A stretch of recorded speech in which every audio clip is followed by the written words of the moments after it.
কি করছো? দাঁড়াও।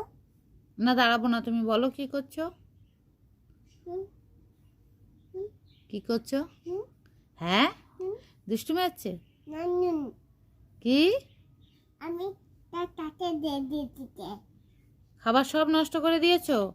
এমন করে না তো বাবা, ওটা তো খেতে হয়, তুমি কেন নষ্ট করলে ওটা? এটা আমি ওদাই মাঝে দিতে নানা তো দেখিতে, তাই আমি নানা ধরতে দিতে। কি বললে আবার বলো, আমি বুঝতে পারিনি। নানা নানা না না, ওটা তুমি রান্না করছো? ওটা কি রান্না করার জিনিস? এই কেলে কি কেউ রান্না করে খায়? আমাকে তুমি বোকা বানাচ্ছো? হ্যাঁ, খুব মজা আমাকে বোকা বানানো। বিশাল দুষ্টুমি শুরু করেছো। ওটা কেন নষ্ট করছো তুমি? ওটা তো খাওয়ার জিনিস বাবা, তাই ওটা খেতে হয়, ওটা নষ্ট করতে নেই।